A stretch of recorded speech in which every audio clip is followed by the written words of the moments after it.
성경 보겠습니다. 요한복음 12장 20절입니다.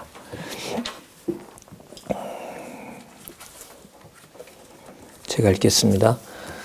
명절에 예배하러 올라온 사람 중에 헬라인 몇이 있는데 저희가 갈릴리 벳세다 사람 빌립에게 가서 청하여 가로되 선생이여 우리가 예수를 배우고자 하나이다 하니 빌립이 안드레에게 가서 말하고 안드레와 빌립이 예수께 가서 여짜온대 예수께서 대답하여 가라사대 인자의 영광을 얻을 때가 왔도다. 내가 진실로 진실로 너희에게 이르노니 한 알의 밀이 땅에 떨어져 죽지 아니하면 한 알 그대로 있고 죽음에 많은 열매를 맺느니라. 자기 생명을 사랑하는 자는 잃어버릴 것이요 이 세상에서 자기 생명을 미워하는 자는 영생하도록 보존하리라. 사람이 나를 섬기려면 나를 따르라. 나 있는 곳에 나를 섬기는 자도 거기 있으리니 사람이 나를 섬기면 내 아버지께서 저를 귀히 여기시리라. 교재는요, 성경 강론 15권 7760쪽입니다.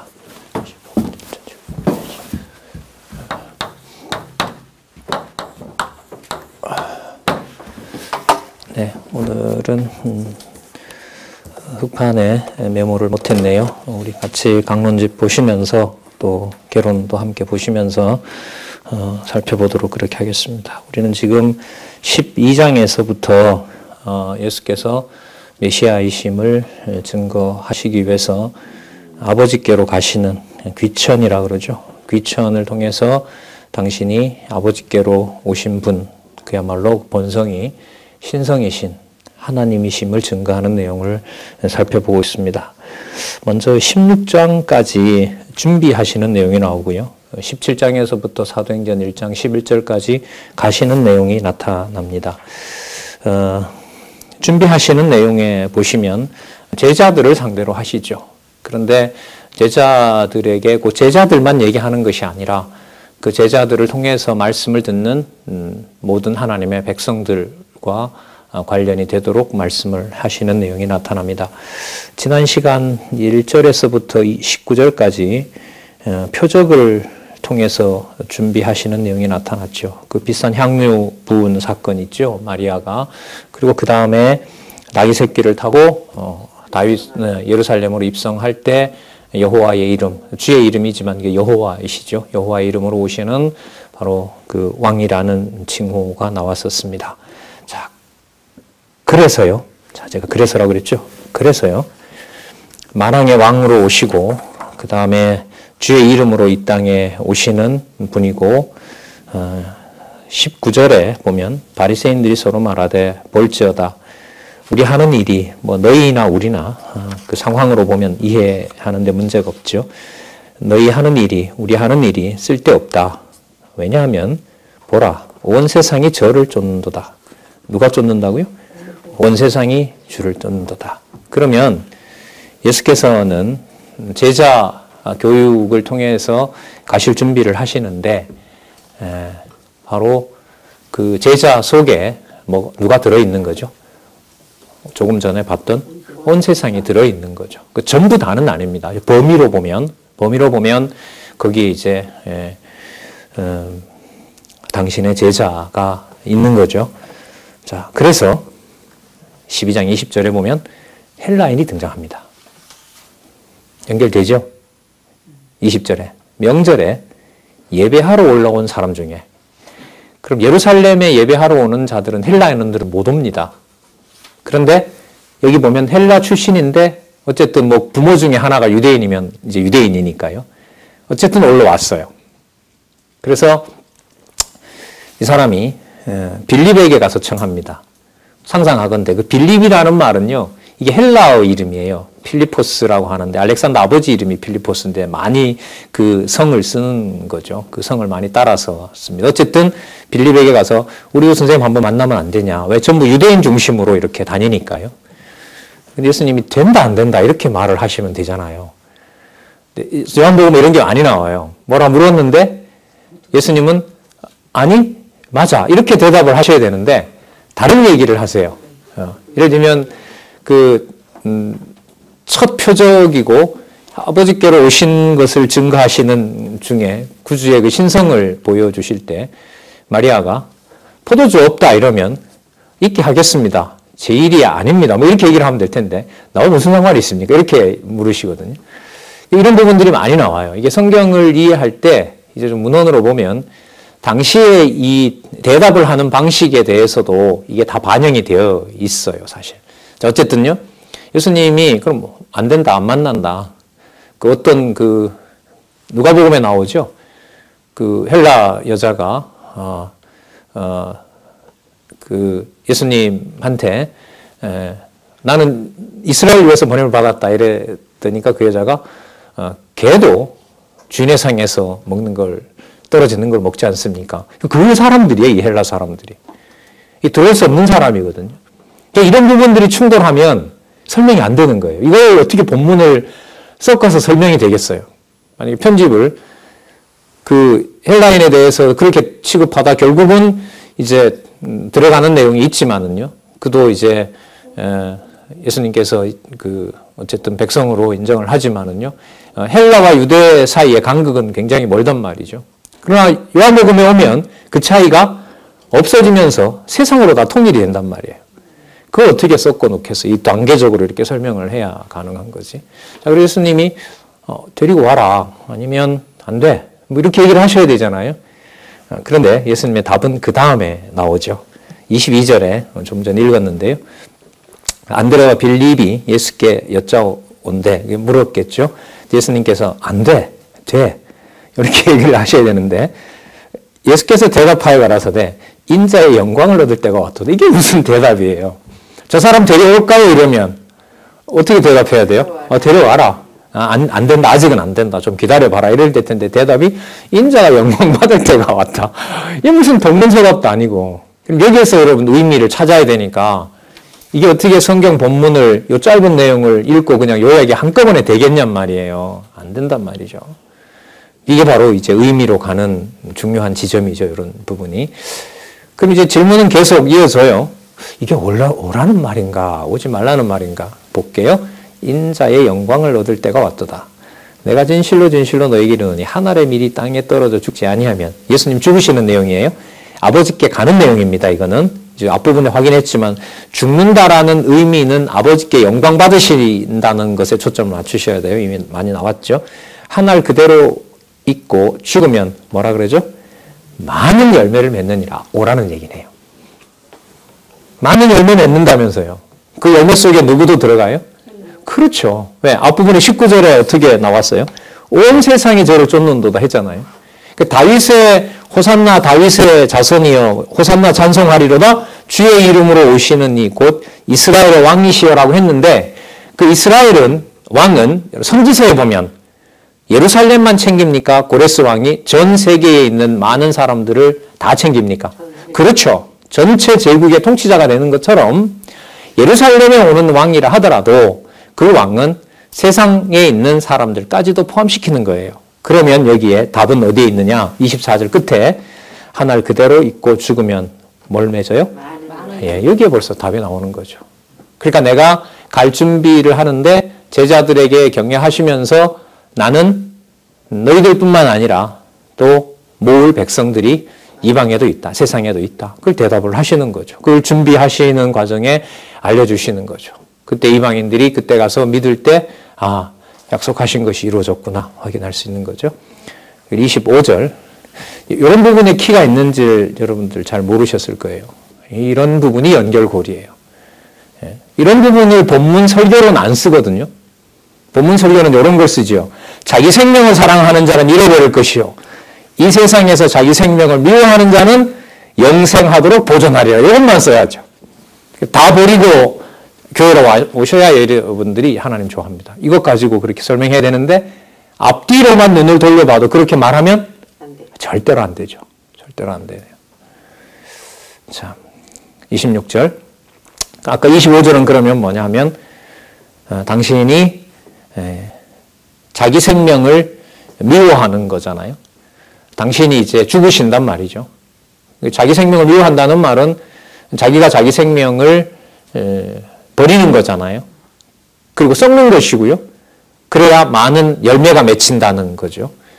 고린도 전서에도 이 말씀이 나오죠. 부활 얘기에서도 이 말씀이 그대로 인용이 됩니다. 26절. 사람이 나를 섬기려면 나를 따르라. 나 있는 곳에 나를 섬기는 자도 거기 있으리니 사람이 나를 섬기면 내 아버지께서 저를 귀히 여기시리라. 대답이 이렇게 고차원적이세요. 아까 시작은 헬라인 몇 명이 왔잖아요. 그리고 그들이 결국은 누구라는 거죠? 그들 중에도 아버지께 속한 귀히 여김을 받는 백성이 있다는 거예요. 그게 바로 제자들을 통해서 당신이 아버지께로 가시는 준비를 하고 계신 거예요. 그러니까 뭘 확인해 주는 거죠?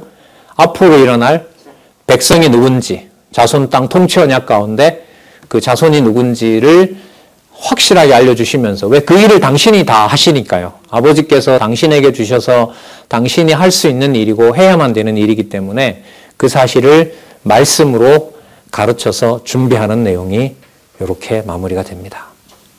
그래서 20절에 헬라인 몇이 온 내용을 26절에 이렇게 마무리가 됩니다. 자, 그래서 당신이 죽으시는 것이 누구를 위해서 죽으시는 것도 돼요. 헬라인을 위해서 죽는 것도, 이방인을 위해서 죽는 것도 해당되므로 그들도 어디에 들어온다? 제자로서 말씀을 들을 자이다. 이렇게 얘기를 합니다. 그러면 이 사건은 지금 예수님이 아버지께로 가시는 과정이잖아요. 가시는 과정이라는 말은 당신이 십자가에 뭐 하신다는 거죠? 죽으신다는 거거든요. 그러면 지금 요한복음 앞부분에서부터 그런 부분들이 많이 나왔지만은 예수님이 죽으시는 것을 그냥 죽는다라고 말하면 안 되는 거죠. 그 의미로는, 그런 의미로는 연결을 할 수가 없어요. 자, 그래서 다음에 나오는 모든 십자가 죽음의 사건은 하나님으로서 당신이 세상에 있는 제자들을 아니면 하나님의 자녀들을 이끄시는 상황이 되는 겁니다. 그러니까 임금과 왕이, 대장군이 싸움을 할 때 그 나라의 길을 들잖아요. 그 진영의 길을 높이 드는 기수가 중요하잖아요. 그 길을 빼앗기면 이제 전쟁에 패한 거라는 거죠. 예수님께서 십자가에 높이 달리시는 것은, 들리시는 것은 그가 많은 백성을 자기에게로 이끄시는 거예요. 그건 세상에 속한 얘기가 아니죠. 그 다음 내용들이 이렇게 전개됩니다. 그래서 들리셔서 승천하실 때까지, 사도행전 1장 11절까지 예수님께서 십자가에 죽으시는 사건은 이후부터 패배당한 거라든지 또 우리를 위해서 뭐 목숨을 바쳤다라는 그런 의미로 환정한다든지 이렇게 하시면 안 돼요. 그러니까 모세가 그 뱀을 들어서 사람을 살린 것처럼, 그리고 모세의 지팡이를 보고 사람들이 따라왔던 것처럼 예수님께서 십자가에 죽으시는 것이 누가 되신다는 거죠? 나귀 타고 오시면서 뭐라고 얘기를 했습니까? 호산나 찬송하리로다. 주의 이름으로 오시는 이 곧 이스라엘의 왕이시여라고 했잖아요. 그럼 그 왕의 상징이, 왕으로서 증표가 뭐냐면 십자가에 달려있는 그야말로 인간적으로 비참한 모습이세요. 그 상황을 이런 식으로 여러분 설명을 하거나 이해를 하기가 쉬울까요? 어렵죠. 그렇게 설명할 수가 없어요. 그래서 이 공관복음이라고 할 때 마태, 마가, 누가까지는 엮어도요, 이 요한복음은 넣지를 못했어요. 너무나 이질적이기 때문에. 근데 우리는 그걸 알잖아요. 너무나 이질적인 이유는 전부 이야기를 어디에다가 연결을 시키기 때문에, 하늘에 속한 영역에다 놓기 때문에 여기서 죽는 것이 이제 앞으로 많이 나와요. 영광 받으신다라는 거 얘기를 해버리는 거예요. 한마디예요. 영광 받으시는 거예요. 그러면 십자가에 죽으시는 것도 영광 받으시는, 이 땅에 있으면서 영광 받으시는 놀라운 절정적인 사건이, 절정의 사건이 바로 그 사건이 됩니다. 그러면 보겠습니다. 그런지 27절. 하지만 이분이 세상에 오신 분이라는 사실, 말씀이 육신이 되어 오셨고 그분이 하나님의 아들이라는 것을 강조하기 위해서 앞으로 한 2번 정도 이 말씀이 나오는데요. 12장 27절 자, 36절까지 보면 간구의 응답 후 심판이 이르러 인자가 들릴 것을 가르칩니다. 아주 복잡한 내용들이죠. 이 내용이. 자, 본문으로 들어가서 따라가야 됩니다. 지금 내 마음이 민망하니 무슨 말을 하리요? 민망하니 앞부분에도 나왔었죠. 나사로 죽었을 때 이 말이 나왔단 말이죠. 심적으로 괴로워하신다는 거잖아요. 고통스럽다라는 거잖아요. 그러나 그때 또 책망도 하시잖아요. 그래서 무슨 내용이 다 들어갔다 그랬죠? 철저의 신성이 다 들어있다 그랬잖아요. 민망히 여겼다는 것은 뭐라 하시는 거고요? 철례했다는 거고요. 육신의 몸을 입고 이 땅에 오셨다는 거고요. 그 다음에 책망했다는 말은 당신이 죽음의 권세를 이기는, 죽음의 권세를 지배하고 있는 그야말로 인성이 아니라 그분은 신성이다. 하나님이시다는 사실을 같이 그 사건에서 동시에 보여주는 것이 바로 나사로를 살리는 사건이라고 얘기를 했죠. 그러니까 천리의 신성의 결정적인 사건이 바로 나사로의 죽음 앞에서 책망하시면서 민망하셨던 사건, 그 두 가지가 붙어 있다 그랬죠. 이 두 가지는 설명이 안 되는 거예요. 신학자들이 많이 혼돈스러워하죠. 민망히 여겼다? 괴로워했다는 얘기인데 이건 분명히 인간이거든요. 근데 왜 책망은 또 하지? 그러니까 그 책망을 그러니까 해석의 왜곡이 일어나게 돼요. 인간을 민망히 여겼으니까 책망했다기보다 뭔가 잘 올려주려고 그런다. 이렇게 해석을 해버리는 거예요. 그러면 천리의 신성하고 관계가 없는 거예요. 그래서 여러분들이나 저는 결혼 구조를 놓고 공부할 때 이거는 신경을 보통 써서 될 일이 아니에요. 특히 요한복음이 그렇다고 봐요. 자, 그럼 볼게요. 지금 내 마음이 민망하여 무슨 말을 하리요? 그러니까 아버지께로 가시는 과정에 육신의 몸을 입고서 당하는 모든 일이 본인에게 엄습해 오는 거죠. 여기서 만약에 넘어지게 되면 그야말로 예수님은 우리 구주가 아니세요. 주 예수 그리스도가 안 되시는 거예요. 그러니까 이 내용이 매우 중요해요. 이걸 부정하면 가현설이 돼요. 예수님 이 땅에 그냥 빈 껍데기만 가지고 오거나 실체는 영을 통해서만 볼 수 있다. 이런 영지주의자가 된단 말이죠. 그러니까 이 사실을 철저하게 지키셔야 돼요. 그러니까 철례 이걸 분명히 하셔야 돼요.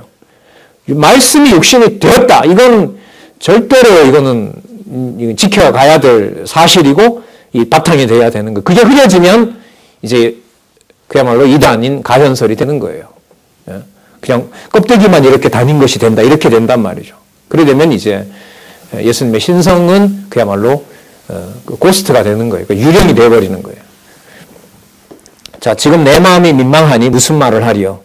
그래서 이런 말을 일단 합니다. 아버지여 나를 구원하여 이때를 면하게 하여 주옵소서. 예수님도 한번 보세요. 본인이 간다 그랬는데 다가오는 그 십자가의 죽음에 대해서는 인간으로 오신 것을 확증해 주시잖아요. 여기를 좀 피하고 싶다. 이게 인간으로 오셨다는 증거입니다. 이걸 예수님도 인간이다 이렇게 말하시면 안 돼요. 이게 요한복음을 모르는 소리예요. 예수님이 인성으로 오셨다. 이 땅에 오신 분이 맞다. 요한 2서에 말하는 대로 6.25로 오신 분을 부정하는 적그리스도에 대한 분명한 반대 증거가 바로 예수님께서 이 땅에 오셨고 눈물 흘리셨고 민망해 하셨다. 괴로워하셨다. 이게 우리를 위해서 그런다 이렇게 가시면 안 된단 말이에요. 그렇게 하시면 안 돼요. 요한복음은. 이 땅에 오신 분이 맞다. 아버지의 이름으로 이스라엘의 왕으로 호산나 다윗의 주로 바로 오셨다. 이걸 여러분 여기서 제일 먼저 앞세워야 됩니다. 아버지여 나를 구원하여 이때를 면하게 하여 주옵소서. 그러나 여기서 이제 전환이 되죠. 내가 이를 위하여 이때 왔나이다. 자, 그럼 보자고요. 그 내용이 이제 길게 전개됩니다. 아버지요. 아버지의 이름을 어떻게 영광스럽게 하옵소서. 그러면 본인이 뭐 하는 것이 십자가에 죽으시는 것이 아버지의 이름을 영광스럽게 하는 겁니다. 그럼 십자가에 달리는 모습이 무슨 모습이에요? 수치스러운 모습이 아니라 영광스러운 모습인 거예요. 이걸 어떻게 이 생각만 바꾼다고 이게 이해가 되겠어요? 이건 깨닫게 하셔야죠. 영광스럽게 하옵소서 하시니 이에 하늘에서 소리가 나서 가로되 내가 이미 영광스럽게 하였고. 누구라는 거죠? 이 땅에 오신 하나님이시라는 거죠. 이 땅에 오신 증거가 아까 뭐였다고요? 민망하게 여겨 나를 구원해 달라고 했던 그 말씀이 이 사람도 그냥 인간이다. 예수도 이렇게 가시는 것이 아니라 이 땅에 오신 하나님의 아들이다. 뭐라고요? 이 땅에 오신 하나님이다. 그걸 강조하는 겁니다. 곁에 서서 들은 무리들은 우레가 울었다고 하며 또 어떤 이들은 천사가 저에게 말하였다고 하니 예수께서 대답하여 가라사대 이 소리가 난 것은 나를 위한 것이 아니요 너희를 위한 것이라. 그러니까 어디에서 응답을 해준 거죠? 기도는 예수님이 했잖아요. 아버지여 나를 구원하여 이 때를 면하게 해주십시오라고 했잖아요. 자, 그런데 본인의 때를 면하게 해달라고 기도한 것처럼 보이잖아요. 근데 하늘에서 소리가 났어요. 근데 예수님이 뭐라고 대답하여? 저 소리 날 들으라고 한 소리가 아니고 너희들을 위하여 들려준 소리다. 그러니까 하나님께서 내 기도를 들어준 것이고 내가 바로 하늘로부터 온 아버지의 아들이고 이제 내가 아버지께로 가기 때문에 너희들에게 내가 없더라도 너희들이 하나님 자녀가 아닌 것이 아니다. 분명히 하나님의 자녀다. 라는 것을 깨닫게 하려고 하늘에서 음성이 들렸다. 이렇게 정리를 하면 됩니다. 29절에 30절에 예수께서 대답하여 가라사대 이 소리가 난 것은 나를 위한 것이 아니요 너희를 위한 것이니 이제 자 근데 얘기가 이상하게 이렇게 방향을 잡습니다. 이제 이 세상에 심판이 이르렀으니 그럼 이 세상에 심판이 이르렀다는 말은 예수님이 죽으시는 것이 바로 패배가 아니라 뭐 하신다는 거죠? 세상을 심판한다는 거예요. 여러분 예수님이 십자가에 달렸어요. 로마 군인이 십자가에 달렸어요. 누구 손에 누가 죽었죠? 로마 군인의 그 창에 예수님 물론 돌아가시고 이제 창이죠. 그 예수님에게 수치를 주고 결국은 옆구리에 창을 찌른 자가 바로 로마 군인 아닙니까? 그러면 누가 승리자인 거죠? 로마 군인이 승리자죠. 누가 보더라도 세상에서는. 그러니까 세상 이야기로는 얘기가 안 된다는 거예요, 이게. 그 얘기를 예수님은 아까 얘기를 하셨죠. 이게 뭐라고요? 영광스러운 일이고 세상에 있는 세상을 심판하시는 주가 되신다는 거죠. 그러니까 패배의 상징처럼 보이는데 패배의 확증처럼 보이는데 그것이 무엇의 상징이다? 확증이다? 승리의 확증이다. 그러니까 내가 가더라도 내 없다고 하는 소리 절대로 하면 안 된다. 내가 아버지께로 가서 세상 끝날까지 너희들을 지킨다. 이제 이 세상의 심판이 이르렀어. 이게 당신 죽음을 얘기를 하는 거예요. 그걸 지금 심판이라고 얘기하세요. 이 세상 임금이 뭐 한다? 쫓겨난대요. 여러분 빌라도한테 죽은 거지 어떻게 예수님이 빌라도를 쫓아낸 거예요. 그렇죠? 이 설명이 돼요? 안 돼요? 안 돼요. 이게. 안 된다. 그러니까 이걸 마태, 마가, 누가처럼 어디에다 못 넣는 거예요. 어느 순서에다가 넣어야 될지를 모르는 거예요. 이게. 이제 공간복음으로서는 치명적이죠. 벌써 이게 종교개혁자들부터 벌써 이렇게 섞어버려가지고, 자, 이렇게 말씀하시면 자기가 어떠한 죽음으로 죽는 것을 보이심이라. 그러니까 세상 심판과 뭐가 같은 거예요? 자기가 죽으시는 것이 같은 거예요. 그럼 죽으시는 것이 패배가 아니고, 있는 제자들 하여금 내가 그때 죽었고 로마 권력에게 내가 힘이 없어서 당했다고 말하지 말게 하려는 거죠.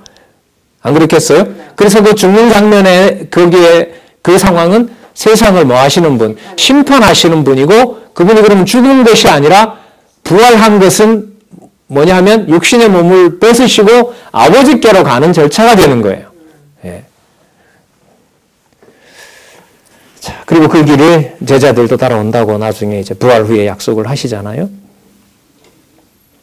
자, 우리가 물어요. 우리는 율법에서 그리스도는 영원히 계신다고 들었는데 너는 왜 들려야 되고 너 간다고 얘기를 하느냐? 이제 성경이 이제 본문으로 들어와서 이제 싸우는 거예요. 성경에 보면 메시아는 영원하다 그랬거든요. 그 다윗과 솔로몬의 시편을 보면 다윗의 그 시편을 보면 내 주가 내 주께 말씀하시길 이러면서 메시아는 뭐예요? 다윗처럼 죽고 뭐 솔로몬처럼 죽는 그런 인간이 아니란 말이에요. 어떻게 영원히 있는 분이다. 그러니까 이걸 어떻게 착각하는 거냐면 너가 메시아로 이 땅에 왔으면 가면 안 된다. 왜? 성경에 보면 그 메시아는 항상 뭐 한다 그랬어요. 항상 있다고 얘기를 했기 때문에 다윗 왕이 그렇게 말했고 선지자들이 그렇게 말했기 때문에 너가 여기서 간다고 하는 걸 보니까 너가 뭐가 아니다? 메시아가 아니다. 이렇게 반박을 한 거예요. 성경적으로 보면 얼마든지 반박이 가능한 거죠. 다 이들이 알고 있던 지식으로 보면. 자, 물론 이 기록을 통해서 계속해서 얘기하려는 것은 제자들에게 격려하시는 내용이 나타나는 겁니다. 자, 어떻게 가나 한번 볼게요. 34절 너는 어찌하여 인자가 들려야 하리라 하느냐? 이 인자는 도대체 누구냐? 이렇게 묻습니다. 35절 예수께서 가라사대 아직 잠시 동안 빛이 너희 중에 있으니 빛이 있을 동안에 다녀 어두움에 붙잡히지 않게 하라. 들린다 안 들린다 뭐 이렇게 대답하셔야 되는데 여기서도 또 보면 무슨 얘기를 또 하세요? 빛과 어두움 얘기를 하세요. 나는 아직 잠시 동안 너희 중에 있으니 아직 잠시 동안 빛이 너희 중에 있으니 빛이 있는 동안에 다녀 어두움에 잡히지 않게 하라. 그러면 이 말은 십자가에 죽으시는 것은 상황으로 보면 빛이에요? 어둠이에요? 제자들로 보면 어둠이죠. 그런데 예수님은 그걸 어둠이라고 얘기를 하지 않고 세상을 심판하는 무엇이다? 빛이다라고 얘기를 하시는 거예요. 그럼 이게 계속 지금 이어지는 거 맞죠? 예. 자, 그러니까 어둠에 다니는 자는 바로 십자가를 보고 예수님이 죽었다. 로마 군인으로 보면 내가 예수를 죽였다라고 하는 거지만 빛에 다니는 자는 예수님이 십자가에 달리는 것이 왕이 가지고 있는 깃발처럼 먼 곳에서도 왕이 저기 있구나. 왕을 따라가면 되는구나라고 하는 뭐가 되는 거죠? 왕의 상징, 빛이 바라는 바로 그거라는 거죠. 그럼 이것만 생각해도 여러분 성도의 죽음, 그게 이렇게 평탄하게 죽는 것이라든지 또 비참하게 순교를 당하는 것까지 또 처참하게 순교당할 때도 많잖아요, 사실. 지금도 벌어지고 있고요. 그 어떤 죽음에 대해서 우리가 생각하는 것하고는 완전히 다르죠. 네, 완전히 다릅니다. 그러니까 예수님께서 격려치고는 어마어마한 비밀을 지금 얘기하는 거예요. 그리고 내가 없어졌다. 나도 예수님 없으니까 우리는 이제 끝났다. 그런 말을 원천적으로 입 밖에 내지 못하게 하는 거예요. 못하게 해요. 그 말은 안 맞는 거예요. 예수님은 없다. 예수님은 존재하지 않는다. 예수님은 죽었다. 그렇게 말하는 게 지금 예수님 말씀하신 하신 것과 비교해보면 다 뭐예요? 다 틀린 말이거든요. 네. 자, 보겠습니다. 너희에게 아직 빛이 있을 동안에 빛을 믿으라. 이제 좀 있으면 빛이 가니까요. 예. 그리하면 그 번역을 새로 해놨죠. 아직 빛이 있을 동안에는 너희가 빛을 소유하고 있을 때는 좀 더 구체적으로 분명하게 해놓았습니다. 빛을 믿으라. 왜냐하면 그리하면보다 빛의 아들이 되어야 되기 때문에 그렇다. 너희들은 누구의 아들이다? 빛의 아들이다. 십자가에 그 예수님 끌려가서 수치를 당하고 가야바 벨라도 법정에서 수치를 당하고 뺨을 얻어맞고 대제사장의 종들이 후려치고 그 모든 과정들이 무슨 자녀임을 증명해줘요? 빛의 자녀라는 사실을 제자들은 다 도망가지만 그 자들이 장차 빛의 자녀로 돌아올 것을 약속해 주시는 내용이 바로 이 내용이에요. 그래서 제목이 제자 교육을 통한 준비가 저는 너무너무 정확한 제목이라고 생각하는 겁니다. 여러분 어떠세요? 이 제목이 그런갑다 하시는 거죠? 그런갑다 이러시면 안 됩니다. 본문을 따라가시고 확인하시고 연결이 되어야만 이 제목이 확인이 됩니다. 자, 빛의 아들이 돼. 예수께서 이 말씀을 하시고 저희를 떠나가 뭐예요? 숨어버리세요. 숨어버리세요. 다 드러내시는 게 좋아요? 아니면 숨으시는 게 좋아요? 다 드러내셔야죠. 세상이라고까지 말씀하셨으니까. 아니요. 그것도 아니에요. 숨으셔야 되고 예수님은 드러내서 본인이 원하는 대로 빨리 가서 본인 기준으로 예루살렘에 가서 많은 사람을 믿게 하고 막 빠르게 활동하고 이러시면 안 돼요. 늦다 빠르다 이거 전부 다 아버지가 명하시는 대로 따라야 돼요. 그래서 이분이 바로 이 세상에 오신 누구예요? 하나님이시고 하나님의 아들이시고 곧 하나님이신 거예요.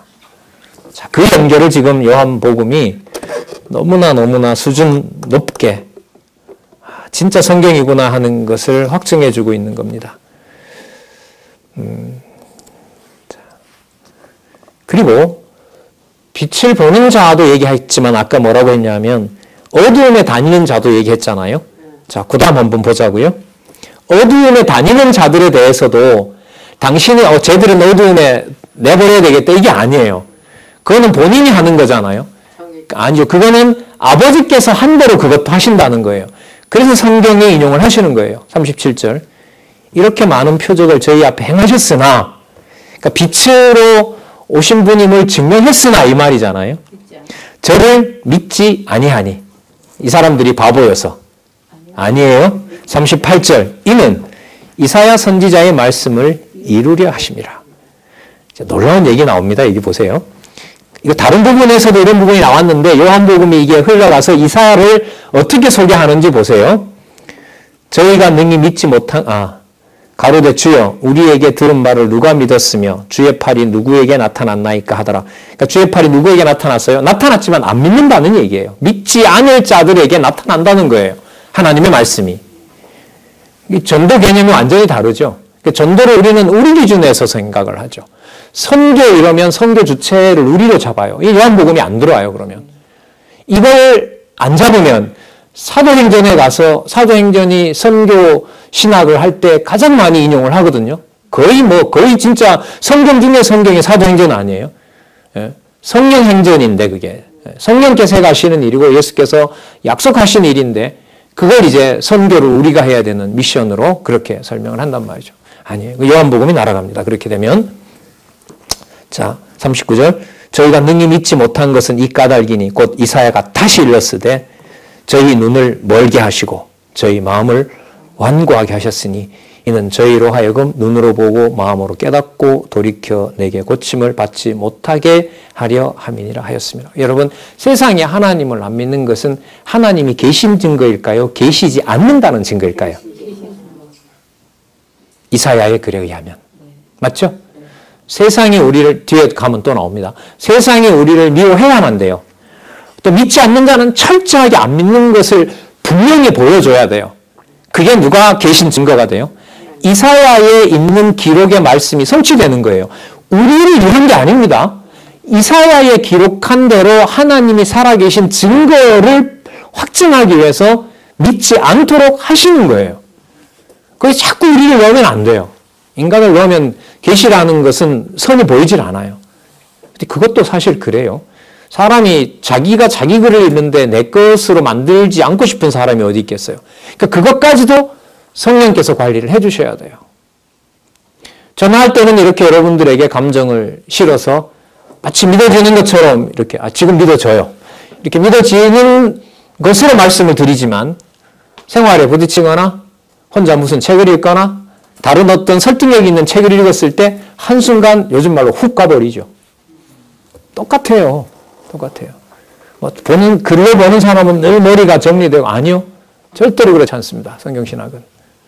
그냥 아슬아슬하죠. 아슬아슬해요. 자, 좋아요. 믿어지지 않는 것도 무슨 증거라고요? 하나님이 계시지 않는 증거예요? 하나님이 분명히 계신 증거예요? 분명히 계신 증거예요. 그러면 저처럼 아슬아슬한 순간을 타는 것은 하나님이 계시다는 증거일까요? 안 계신다는 증거일까요? 계신다는 증거예요. 내일의 관계와 반하는 것이 하나님이 계신 증거라고요. 그게 마음먹는다고 되겠어요? 믿어지게 해주셔야 될까요? 그렇죠. 거기까지예요. 그것까지도 믿어지게 해주셔야 돼요. 그걸 요한복음이 확증을 하고 있어요. 자, 41절. 굉장히 놀라운 얘기가 나옵니다.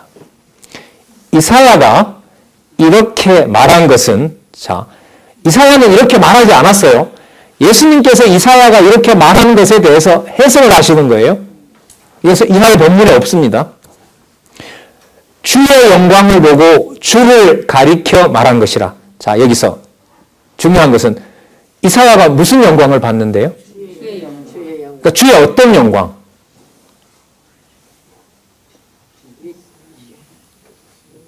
주의 어떤 영광? 여러분, 이 주는 여호와로 바꿔도 돼요. 분명히 지금 바꿔도 된다고 봐요, 저는. 자, 여호와 영광을 받고 여호와의 이름으로 오신, 아까 그랬잖아요. 아버지의 이름으로 오시는 이여라고 했으니까 아버지나 아들은 분리가 안 돼요. 여기 오면 이제는. 자, 이사야가 이렇게 말한 것은 주의 영광을 보고 주를 가리켜 말한 것이다. 그래서 여기는 아버지와 아들이 같이 있는 거예요. 아버지의 영광, 그 아버지의 영광으로 아들의 영광, 아버지를 보는 것, 이 땅에 오신 그리스도를 보는 것, 이게 일치된다는 말이죠. 그럼 여기서 이제 문제는 무슨 영광을 받는데요, 이사야가? 그 주의 영광인데 어떤 영광을 받다는 거예요? 맞아요. 1차적으로는 앞부분에 세상에 믿지 않는 것이 아버지의 영광이 된다는 것을 일단 본 거예요. 그걸 이사야가 봤다는 거예요. 그 다음 앞부분으로 더 가게 되면 인자를 믿지 않게 되니까 믿지 않는 자들이 예수님을 어떻게 해요? 십자가에 돌아가도록 해요. 근데 그것을 예수님은 앞부분에 아버지께서 뭘 받으신다고 얘기를 했죠? 28절에 아버지요, 아버지의 이름으로 영광스럽게 하옵소서 했잖아요. 28절에. 그러면 이사야가 뭘 봤다는 거예요? 세상에 믿지 않는 것이 아버지가 하나님이 안 계신 것이 아니라 계신 증거다. 그 다음에 그들이 믿지 않음으로 아버지의 이름으로 온 그리스도가 십자가에 달리는 것이 계신 아버지가 계신 하나님의 계신 증거 중의 증거다. 그게 바로 십자가에 달리시는 것이고 그게 아버지께 뭐가 된다? 영광이 된다. 그걸 이사야가 봤다는 거예요. 어떻게 이런 게 기록이 되어 있을까요, 여러분? 41절 여러분 한번 체크하시고요. 잘 보시기 바랍니다. 자, 주석에는 간단하게 나와 있어요. 선지자 이사야가 이렇게 말한 것은 일찍이 그가 하나님 아들의 영광을 보고 그리스도를 가리켜 말한 것이다. 그럼 어떤 그리스도냐? 그건 성경 본문에 나오는 거예요. 따라와야 되는 거예요. 그러니까 무슨 모습이 아니에요. 십자가에 죽으신 모습이 세상에 당한 것이 아니라 세상을 뭐 한 것이 된다고 그랬죠, 아까? 심판한 것이 되고 세상을 심판한 것이 되므로 하나님의 아들이 이 땅에 계시지 않은 것이 아버지가 존재하지 않는 것이 아니라 아버지께서 믿지 못하게 하시는 분임을 이 세상에 보여준 증거다. 그래, 그 모든 것이 누구의 영광이다?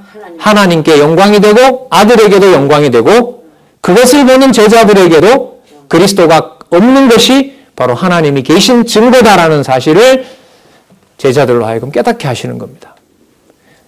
반대도 이런 반대가 없어요. 우리가 생각하는 상황하고는요.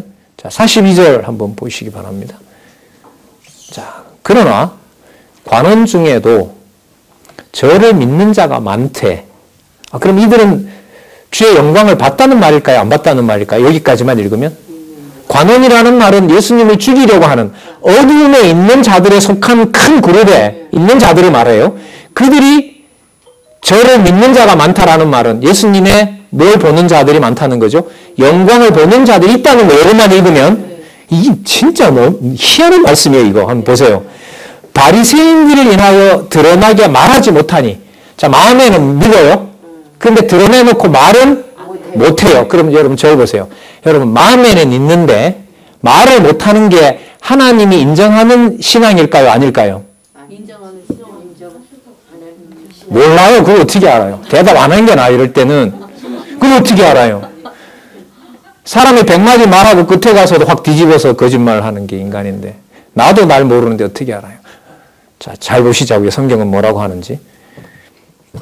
관원 중에도 저를 믿는 자가 많되 바리새인들을 인하여 드러나게 말하지 못하니. 자, 우리 기준으로는 이렇게 믿지는 못하지만 나중에 이들도 다 믿었다 이렇게 나오면 얼마나 좋아요? 그 다음 뭐로 나오는가 보세요. 이는 추례를 당할까 두려워함이라. 그러면 추례할 것이 쫓겨날 것이 두려워서 얘기를 못했다고 할까요? 못하게 했다고 해야 될까요? 못하게 한 거예요. 이사야의 예언대로 주의 영광을 볼 자와 보지 않는 자가 이미 정해져 있는 거예요. 그걸 모두 하나님이 하신다는 것이고 하나님 살아계신 증거인 거예요. 믿는 자가 많아지면 하나님 계시고 믿는 자가 줄어들면 하나님 계시지 않고 한국교회가 건전하면 하나님 살아계신 거고 한국교회가 건전하지 않으면 하나님이 존재하지 않는 거고가 아닙니다. 그래서 성경은 여호와 계시예요. 인간이 믿든 안 믿든 믿어도 안 믿어도 다. 43절 답. 저희는 사람의 영광을 그러니까 유대인 집단 속에 있는 것을 하나님의 영광 예수 그리스도처럼 버려지는 것보다 더 사랑하였느니라. 이들에 대해서도 그럼 뭘 하신 걸까요? 두려워서 믿지 못하도록 한 것이 하나님께서 심판한 것이 돼요. 상황으로 보면 베드로도 똑같은 상황이었죠. 예수님 왔을 때는 칼 들고 이렇게 막 오는 자를 쳐서 기도 떨어뜨리고 했는데 하나님께서 그 기분을 이렇게 살려서 예수님 오른쪽에 탁 베드로가 같이 순교당하면 얼마나 좋아요? 나중에 순교당했다고 하는데 하나님 그렇게 하시지 않으신 거죠. 베드로가 3번 부인하는 일이 곳곳에 나오잖아요. 자, 요한복음에서는 이 베드로 부인을 다르게 또 설명을 해야 돼요, 사실. 마태, 마가, 누가를 섞으면 안 돼요, 그러니까. 절대로 섞으면 안 돼요. 이거 다 복원이죠. 원래대로, 순서대로 증명해야 될 이제 과제가 있는 거죠. 강론집은 연결성에 초점을 맞춰서 개론에서 확정을 하고 있고요. 그걸 여러분들과 저는 이제 해가야 된다고 생각을 합니다. 그렇게 해주시기를 바라고요. 자, 저희는 사람의 영광을 하나님의 영광보다 더 사랑하였더라. 그러면 무슨 말씀이 맞냐 하면 심판주로 온 게 맞죠. 심판의 내용은 뭘까요? 빛을 보는 자와 빛에 속한 자와 어두움에 속한 자를 나누는 일이 십자가의 영광스러운 길을 빛을 보여주심으로 믿을 자와 믿지 않는 자를 뭐 하는 거죠? 구분하고 믿는 자에 대해서는 뒤에 가면 나오죠. 13장에 가면 나올 거예요.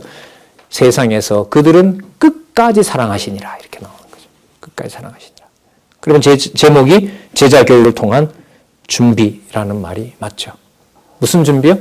하늘에 가시는 것을 준비하는데 십자가에 달려 돌아가시는 것이 하늘에 가시는 과정이므로 십자가에 달려서 죽으시는 것이 수치를 당하는 것이 아니라 하나님께서 계신 증거가 된다. 자.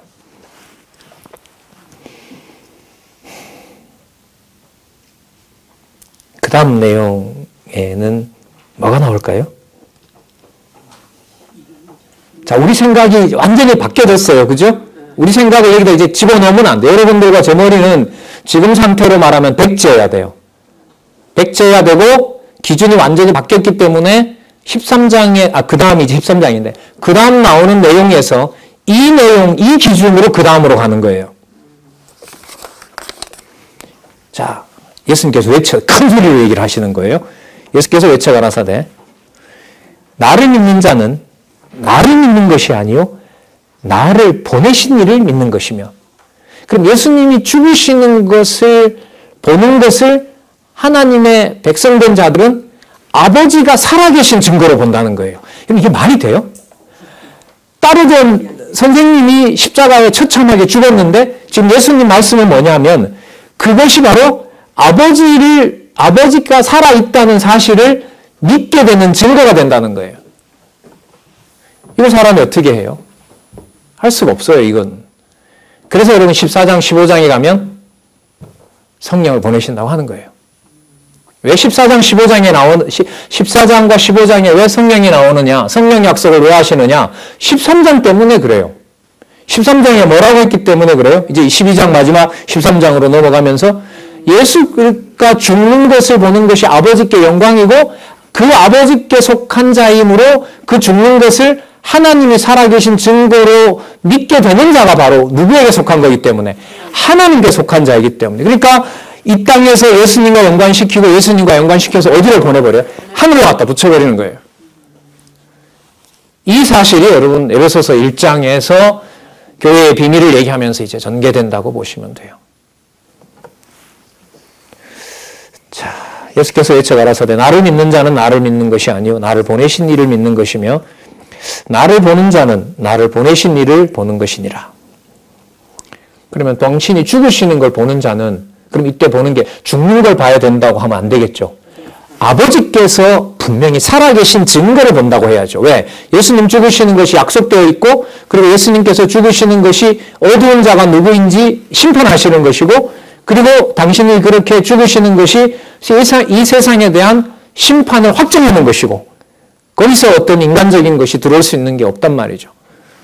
그러므로 46절 나는 빛으로 세상에 왔노니 무릇 나를 믿는 자로 어두움에 거하지 않게 하려 함이라. 어둠에 거하지 않게 된다는 말은 빛인 거고요. 빛의 자녀라는 말은 그리스도가 죽으시는 것을 아버지께로 가는 것으로 믿게 하는 자입니다. 저는 이건 인간이 못 믿는다고 봐요. 믿을 수가 없어요, 이것은. 제자들이 이거 다 못 깨닫잖아요. 깨닫지 못하죠. 그러니까 예수님도 인간적으로 안타까워하시죠. 그러니까 빨리 뭐 하고 싶으실까요? 가고 싶으실 거예요. 왜? 그 내면에 와서 깨닫게 하는 그 새로운 마음의 판을 짜는 것은 바로 성령이 와서 할 일이거든요.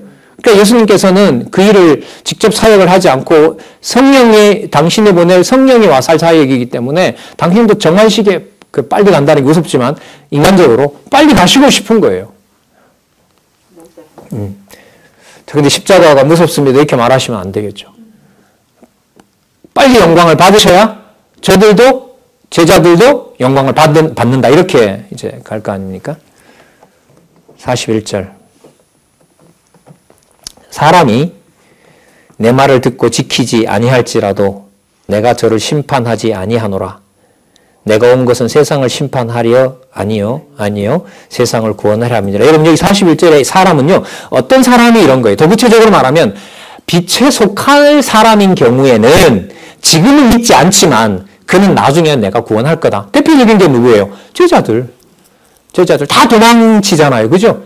그 이자들이 지금은 믿지 않고 다 버리지만 그들이 버리는 것이 하나님이 정해놓으신 거고 하지만 그들이 빛의 자녀이기 때문에 다시 뭐 한다? 다시 다 돌아온다. 그것을 47절에 얘기하는 거고요. 자, 그 모든 자식들을 또 얘기해야 되잖아요. 그건 48절이에요. 하지만 나를 저버리고 내 말을 받지 아니하는 자를 심판할 이가 있으니 곧 나의 한 그 말이 마지막 날에 저를 심판하리라. 마지막 심판까지 가요. 그럼 예수님의 말씀하신 것이요. 단지 문자가 아니에요. 말이 아니에요. 성령께서 감동하셔서 여러분들과 저에게 복음 전하게 하는 거요. 내 것이라고도 자랑도 할 수가 없지만은요. 그 말을 내 말이라고 가볍게 봐서도 안 돼요. 안 믿으면 말지. 누구 말인? 여러분 이렇게 말하는 것은 그 하는 말의 주인이 누구라는 거예요? 안 들으면 말고 그 말은 누구 말을 안 들으면 말고라는 거예요. 하나님 말이 아니잖아요. 얘기하면. 내가 얘기할 때 안 들으면 말아라 이 말은 내가 말한 거니 안 믿으면 그만이다 이 말 아니에요. 그렇잖아요. 감정적으로 보면. 그렇게 말할 것도 아니라는 거예요. 공들인다고 되는 것도 아니고 또 공들이지 않는다고 안 되는 것도 아니에요. 왜냐하면 여기 보시면 나의 한 그 말이라고 하는 거니까 그 말은 말로 드러나는 그 말씀이 사람의 언어가 아니라는 거예요. 그게 성경권이에요. 기록된 말도 사람의 말이 아닌 거예요. 하나님의 말씀은. 받는 자가 깨달으면 살아나는 거고요. 못 깨달으면 어둠의 자식으로 가는 거예요. 이 말도 여기 신기합니다. 이 설명 다 안 돼요. 오늘 시간이 돼서요. 49절, 50절 읽기만 하고요. 여러분 왜 이 내용이 12장에 쭉 흘러오는 내용이 이렇게 마치는지 여러분들 좀 고민하시면 좋겠습니다. 49절 내가 내 자유로 말한 것이 아니요 나를 보내신 아버지께서 나의 말할 것과 이룰 것을 친히 명령하여 주셨으니 여러분 말할 것이 뭐고 이룰 것이 뭐고 또 친히 명령을 언제 주셨는지 이거 다음 시간까지 여러분 한번 생각해 보시기 바랍니다. 50절 나는 그 명령이 영생인 줄 아노라. 이게 언제 명령이 한 건지 지금 명령한다는 건지 그걸 왜 영생이라고 하는지 자, 그러므로 내가 이르는 것은 내 아버지께서 내게 말씀하신 그대로 이르노라. 강론집 참조하시면서요. 다음 시간에 48절부터 다시 하도록 하겠습니다. 기도하겠습니다. 하나님 아버지 감사합니다. 권위 있는 진리의 말씀을 이 시간 또 한 번 확인했습니다. 하나님 지혜와 명철을 주시고 세상의 모든 사건과 하나님의 교회를 하나님의 눈으로 하나님 중심으로 하나님 살아계신 증거로 받을 수 있도록 허락하여 주시옵소서. 예수님의 이름으로 기도드렸습니다. 아멘.